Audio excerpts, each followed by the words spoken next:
Hindi na ako mananahimik, ilalabas ko ang lahat ng katotohanan. May resibo, may ebidensya, at may pangalan. Again, I informed the Speaker and asked clearance about the instructions ng Pangulo. At ang sabi niya, wala tayong magagawa.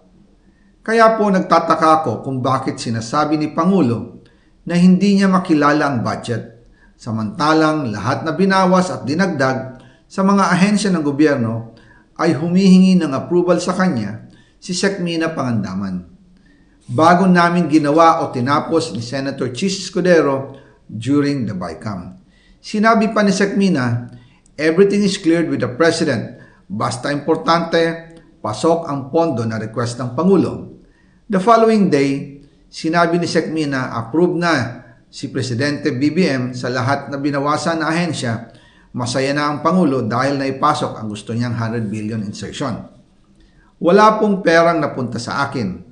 Lahat po ng insertion napunta sa ating Pangulo at Speaker Martin Romualdez. Ako lang at ang aking mga tao, sila Paul Estrada, Mark Tiksay, at ang aking mga security ang nag-deliver papunta sa bahay nila Pangulong Bongbong Marcos at Speaker Martin Romualdez sa North Forbes Park, South Forbes Park hanggang sa Malacanang. Yung mga deliveries po ay merong record ang aking mga tao.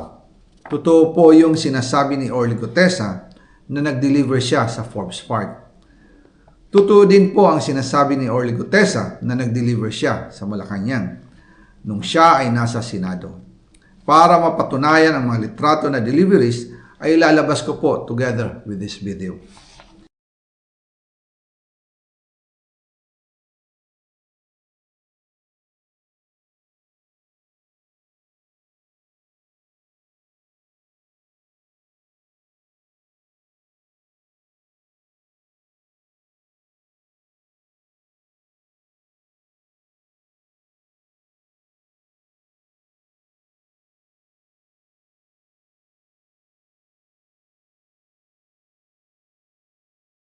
After po ng approval ng budget sa General Appropriations Act of 2025, nagtanong po ako sa DPWH kung magkano ang kailangan na ibigay sa Office of the President o ang SOP na bigayan.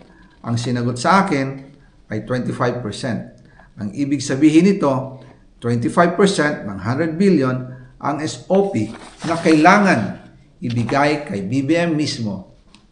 In total, 25 billion ang napunta kay Pangulong Bongbong Marcos. Kaya ngayon ay hinahamon ko si Ombudsman Remulla kung seryoso talaga siya sa mga sinasabi niya sa kanyang press release na idadamay niya pati si Martin Romualdez kung magbibigay ako ng ebidensya. Patunayan niya ngayon ang pronouncement niya. Imbestigahan niya ang fraternity Brad at ang kanyang kaibigan na si Speaker Martin Romualdez kung talagang tutupad siya sa tungkulin niya. Imbestigahan din niya si President Bongbong Marcos. Sabi nga ni BBM nung SONA, let's do it right at mahiya naman kayo, hindi po ba? Nananawagan din po ako sa Senado na imbestigahan ang 100 billion insertion ni Presidente. Alam ko po na hindi gagawin ni Ombudsman Remulla ang hamon ko.